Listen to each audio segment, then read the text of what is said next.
warahmatullahi wabarakatuh. Alhamdulillahilladzi arsala rasulahu bil huda wa dinil haq liyudhhirahu 'ala dini kulli wa kafa billahi shahida. Asyhadu an la ilaha illallah wa asyhadu anna Muhammadan abduhu wa rasuluh. Raditu billahi rabban wa bil islami dinan wa bi Muhammadin nabiyyan wa rasul. Amma ba'du. Segala puji hanyalah milik Allah Subhanahu wa taala, karena nikmatnya yang tidak terhingga, yang tidak bisa kita hitung, yang tak terbatas, sehingga kita bisa merasakan kenikmatan di dunia ini. Tak lupa juga salawat serta salam selalu kita curahkan kepada Nabi Muhammad SAW. Semoga kita semua bisa mendapatkan syafaat dari Tuhan. Saudara kaum muslimin yang berbahagia, penyadaran kita akan sebuah amanah yang Allah berikan kepada kita bukan hanya berupa jasa dia saja, tetapi juga ruhiyah. Terkadang kita terlena oleh rekayasanya para iblis laknatullah yang bisa menyebabkan kita terlalu sibuk mengurus jasa dia, mengurus jasmani kita, merawat badan kita, sehingga kita lupa bahwa ada yang lebih penting daripada mengurus jasa dia itu, yaitu merawat jiwa kita. Jiwa tempat bersemayamnya ruh. Rasulullah Shallallahu Alaihi Wasallam bersabda dari Abu Hurairah radhiyallahu anhu dan diriwayatkan oleh Imam Muslim. Innallaha la yanzuru ila ajsamikum wala ila suwarikum walakin yanzuru ila qulubikum wa a'malikum.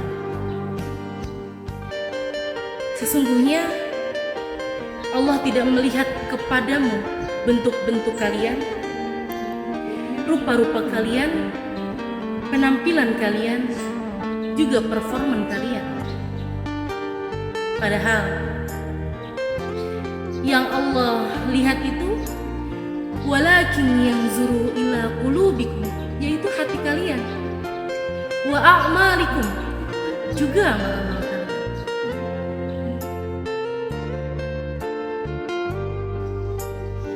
Tapi boleh jadi kita sering lalai. Kita terlalu sibuk dan terlena memikirkan jasad dia saja. Seharian full kita merawat tubuh kita, merawat badan kita. Padahal innallaha la yanzuru ila ajsamikum. Allah tidak melihat bentuk kalian. Allah juga tidak melihat rupa-rupa kalian. Dan Allah tidak melihat performan kalian.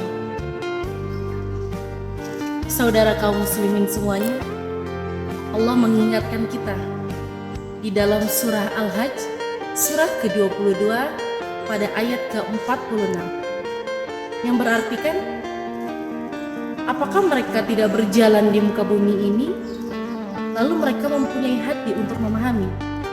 Atau apakah mereka mempunyai telinga yang bisa untuk mendengar? Karena sesungguhnya bukan matalah yang buta,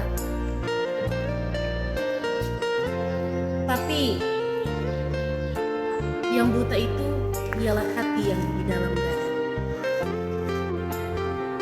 Di dalam surah ini Allah memperingati kita bahwa kita sebagai manusia, sebagai umat, kita hidup di dunia dan hidup beragama tidak harus memikirkan soal jasad dia saja, tetapi juga ruhiyah. Karena ketika sudah waktunya malaikat datang untuk menjemput kita, maka ruh yang akan dibawa oleh malaikat itu, ruh juga yang akan terus tetap hidup dan tidak mati. Ruh akan melanjutkan kehidupan kita selanjutnya di alam akhirat. Bukan jasad kita, tapi ruh kita yang harus kita rawat dan kita perbaiki dengan sebaik-baiknya, itu ruh kita, bukan hanya soal jasad saja.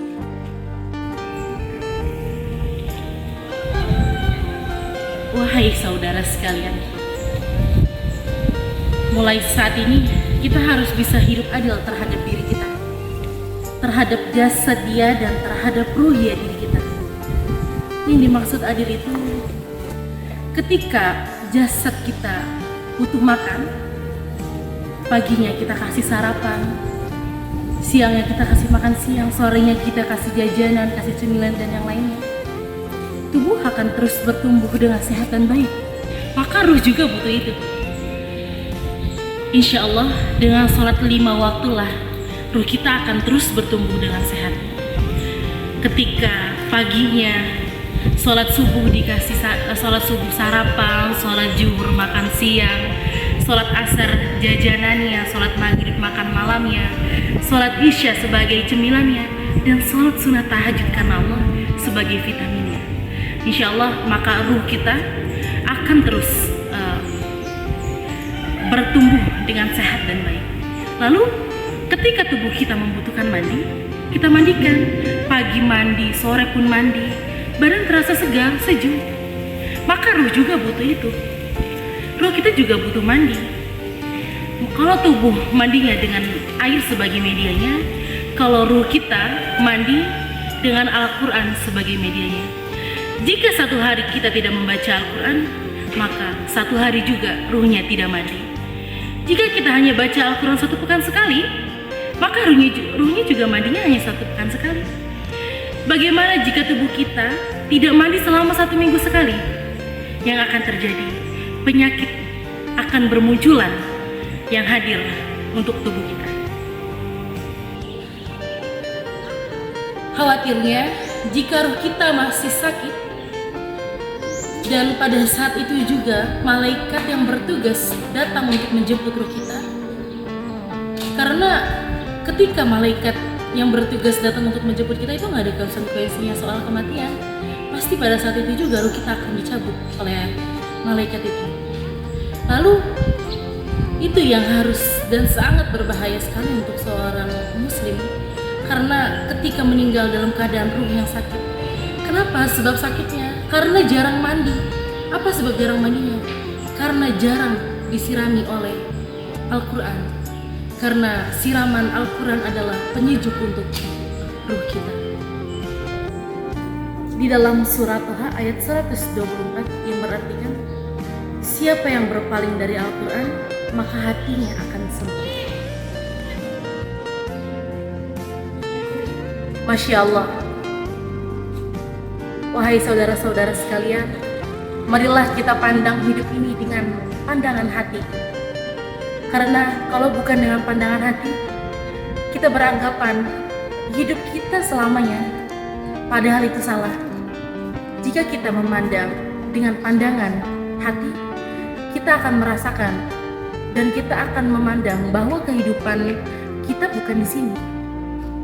Dan ini adalah bukan terminal tujuan kita yaitu di alam akhirat.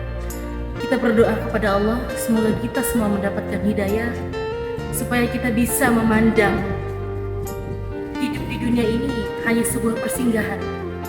Semoga Allah istiqomahkan hati kita agar kita meyakini bahwa kehidupan yang benar-benar adalah kehidupan setelah dunia ini berakhir.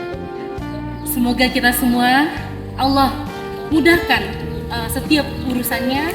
Semoga hati kita tidak menjadi buta, tidak dibutakan oleh Allah, dan semoga hati kita terpancar cahaya yang begitu terang oleh Allah. Hasbunallah wa ni'mal wakil, ni'mal maula wa ni'man nasir. Assalamualaikum warahmatullahi wabarakatuh.